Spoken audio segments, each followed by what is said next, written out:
और सेना की प्रेस कॉन्फ्रेंस चल रही है इस वक्त, सीधे हम आपको ले चलते हैं। Aim was to eliminate them at the earliest so that they are not able to carry out any Pulwama-like attack again.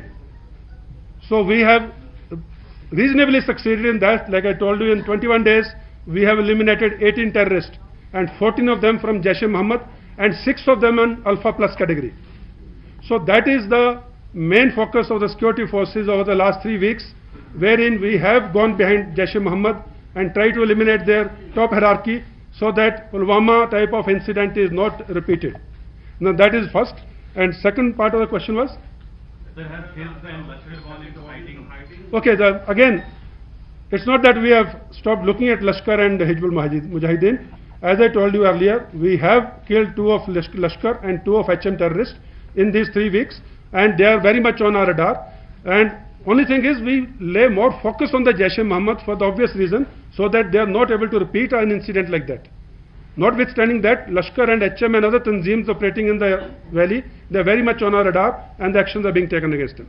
GSC साहब, मेरा नाम रिफत है और मैं नेटवर्क 18 से हूँ और मेरा सवाल ये है कि लास्ट विलेज जो उरी साइड में एक है सिलीकोट में 2 साइड से फेंसिंग है, यानी कि जब उनको एंटर होना पड़ता है अपने विलेज में, वहां पे भी फेंसिंग और बैक साइड से भी फेंसिंग। वहां के लोग काफी टाइम से मुतालबा कर रहे हैं कि वो फेंसिंग जो है रिमूव की जाए और उन्हें अपने विलेज में आसानी से आने जाने की इजाजत दी जाए।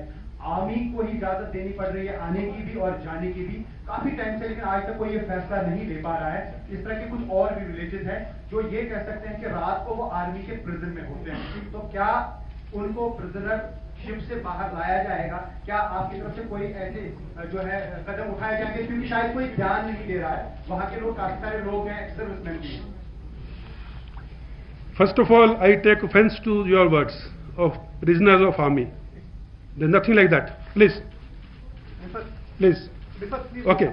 Notwithstanding that, जो villages फेंस के आगे हैं, क्योंकि फेंस एक एंटी इन्फिल्ट्रेशन सिस्टम है और उस एंटी इन्फिल्ट्रेशन सिस्टम को हर वक्त टाइट रखना और उसके ऊपर नजर रखना बहुत जरूरी है। लेकिन उन विलेजेस को आर्मी उन विलेजेस के हमसाया है वहां पे हम लोग। We live with them. You go for 1 day and you file a report. We live with them 24/7 for 365 days. They are like our families there, and we allow them at the time of their choosing as to when they want to come out. And there are instances at 2 in the night we have taken out the pregnant ladies carrying the cot on the shoulders of the Jawans. We care so much for our citizens in that area. So I think that sums it all. आपसे यही आप उड़ी की बात चल रही है जो पिछले कुछ दिनों के दौरान लगातार ceasefire violation line of control पे हुई है, तो पहली बार देखा गया है कि कश्मीर में भी जो है वहां पर भी ये हो रही थी उड़ी के सेक्टर का।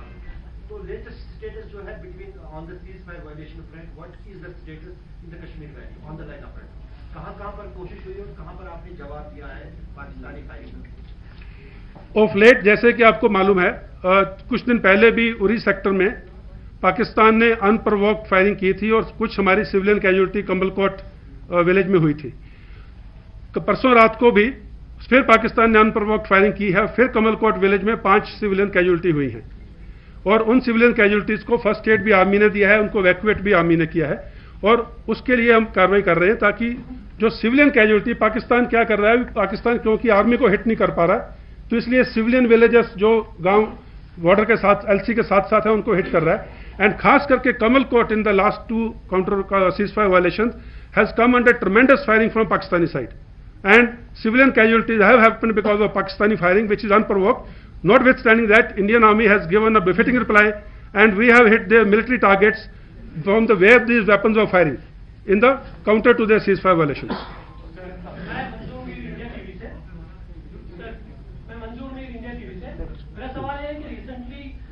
जो इंसिडेंट हुआ क्या उसके बाद पीओके या पाकिस्तान में मिलिटेंटों की मदद में कोई कमी आई है या सिर्फ पाकिस्तान दिखावा के लिए ये सब कुछ करना है?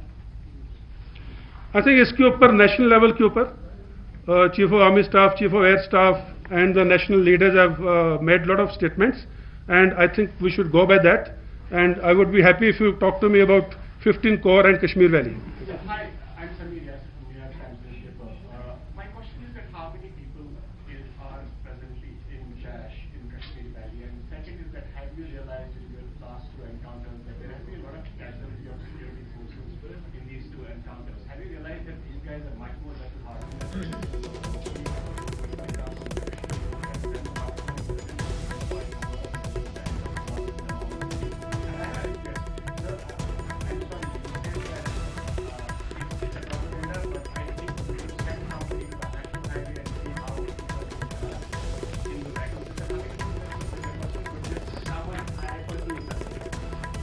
Okay, the last part of the question first.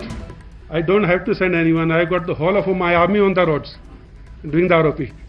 And you all know it. You know it from the heart of heart. You're smiling also.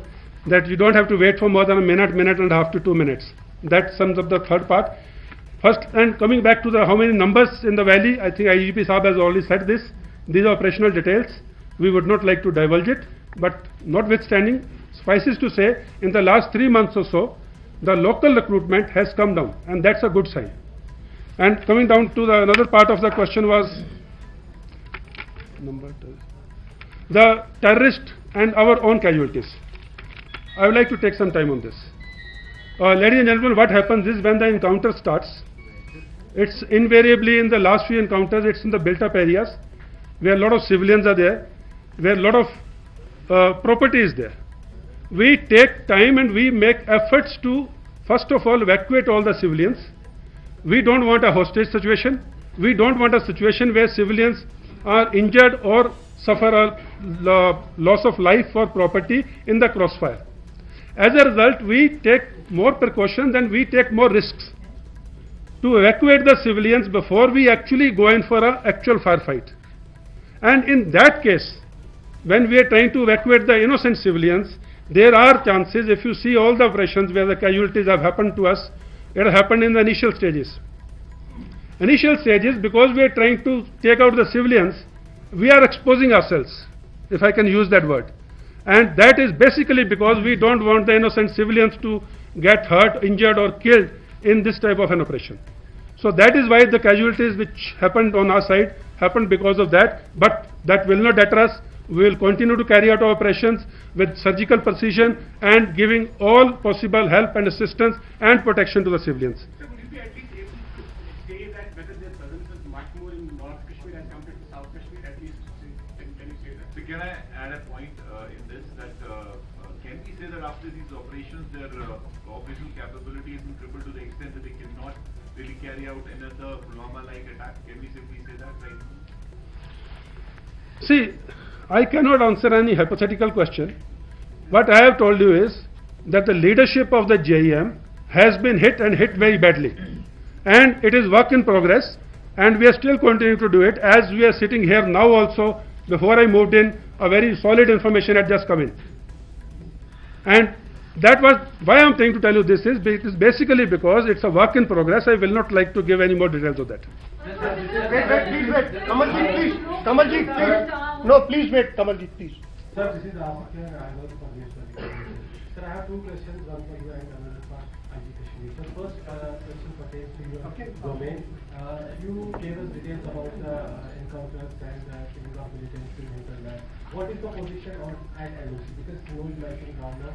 Do we felt any attempts of infiltration by militants on LC? And do you have any reports that there are camps of these launching pads around the LOC and militants, number of militants they may try to infiltrate Okay, as regards the situation on the line of control, I have told you in the 15 core zone, that is the Kashmir Valley line of control, the ceasefire violations are happening in the Uri sector.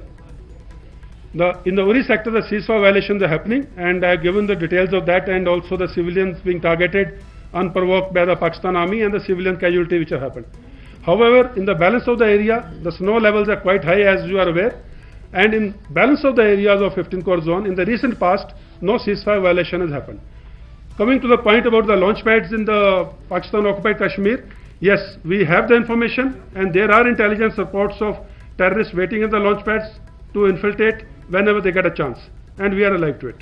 Sir, my next part of question is for IGP Kashmir. Sir, there are reports that government may announce kind of a rehabilitation policy for militants. Do forces support that policy? Like we were hearing that those militants who will surrender and come back to the mainstream, they will be given jobs or kind of a stipend. Do forces on ground realize or support that policy which is going to be announced by the government? I will not be able to comment on the policy part, but yes, of course, there are a lot of these things are being considered. But what is important, which we have been reiterating from time and again, that in recruitment and all this thing, family plays a very important role. The family, the community, they play a very important role, and we have seen in past, wherever the family has actually wanted the people to come back, they have come back and they have led a very normal life.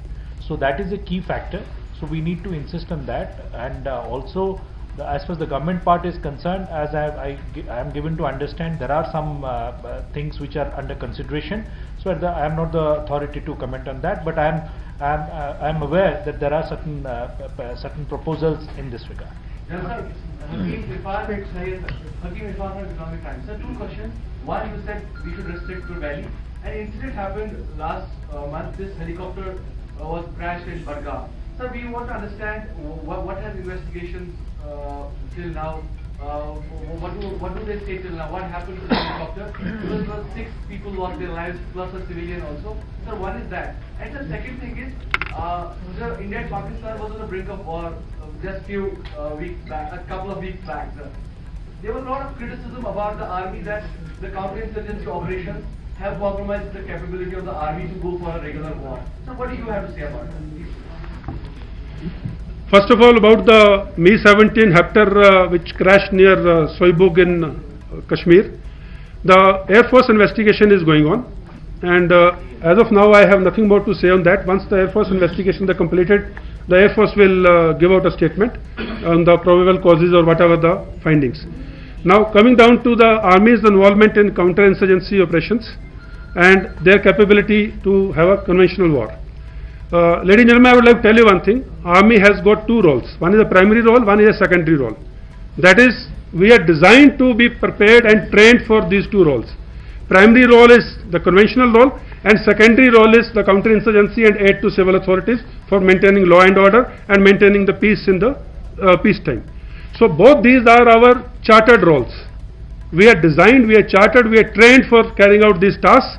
So there is no compromise on this or that. At any one time, we are prepared for both the tasks at 100% efficiency and our operational preparedness. Sir, we take last 2 questions. Sir, this is Niraj Rai from CLS, sir. You are left, sir.